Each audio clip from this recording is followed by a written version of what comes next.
Alo baby. Urameze neza? Nipo ndashima nawe umeze gute shushu? Gusa icyo nshaka ni ukubona gusa urazi ko arivyo vyankuye hariya nkaza mu Burundi kugira ngo tubonane. Rero tuguma tuyaga ku telefone kandi ndi ngaha si vyiza. Sheri ndazi ku rukundo nkunda ko programa zakuvanye hanze nanje nari ndimwo. Nta kibazo reka tuzopange iyo programa tubonane. None dupange ryari? Umunsi wose wofata nta kibazo je ni sawa no kwitaba sheri. Vyiza woza ukansanga muhira ka Mehmet. Nta ngora. Sivyo no? Tuzohurire muhira unsange muhira. Niho vyoba vyiza cane. Kuza muhira reka tuzogende mwibara tujyana akamarshe. Ndagukunda ngomba ko dutemberana mwibarabara dufate vendredi après midi.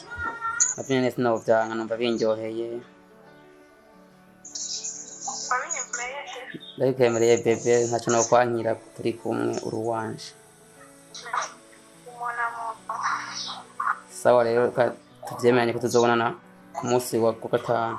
Ce soir vendredi kubonana. Bye bye, bisous bisous. Si je nzobona kwa gatanu harageze vraiment. Vendredi 14h. Mani nzohanshikana. Nzishimana nawe. En plus de ça, on diaspora. Ha!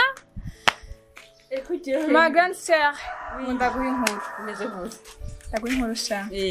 Wa mu diaspora. wa mushiri wawe. Reka mbanze mpaguruke niho nabikumvisha neza. Ubundi bwo niho wabuvyumva. Wa mushiri wanje yari hanze. Yagize iki? Yaje. Okay. Ni ukuvuga ko duheje kuvugana. Vendredi. Yego. Après midi 14h. Umva bimwe ufata ama programa yiwawe. Ya vendredi Ndakwiyamira. Ufata iwanje uyandike muri agenda. Yego, kugira nafashe ya vendredi. tujya kurya iki? Amadolari. Okay, amadolari. Bimwe kudafata programa zawe zidashobotse. Nayifashe ni bon. Ndakubanga nsere wanje. Yego, ma petite sœur, stogenda ni fresh. Okay.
amasaha 14h haba hari embouteillage Noneho abantu nkabaje kandi afise na V8 hari embouteillage kandi hitwara nka bus. Reka turindire gato turabe. Reka turindire twihanganye n'utuzi. Arazi. Sawa. Rindira. Wabonye?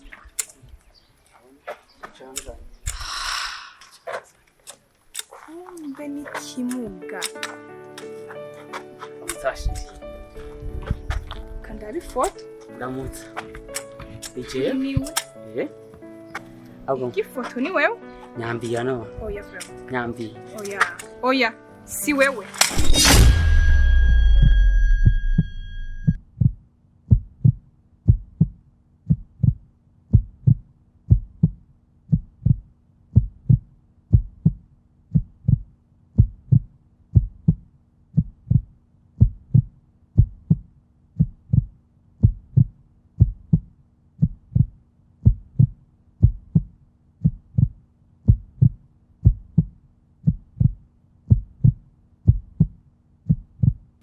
No, jakure yanje. Uranyumva? Jakure yanje nabonye kumeza.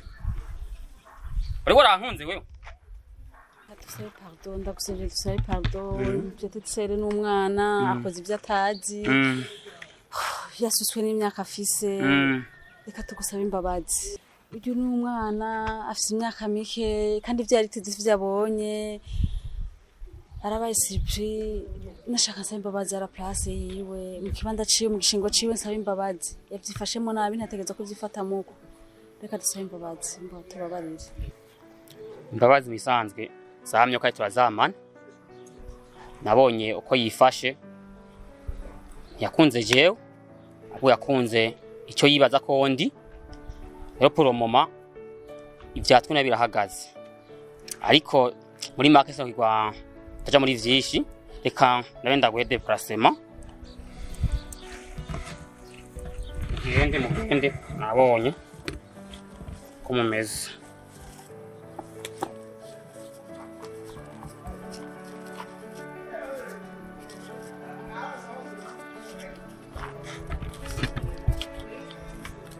ora turabafasha Murakoze. ejo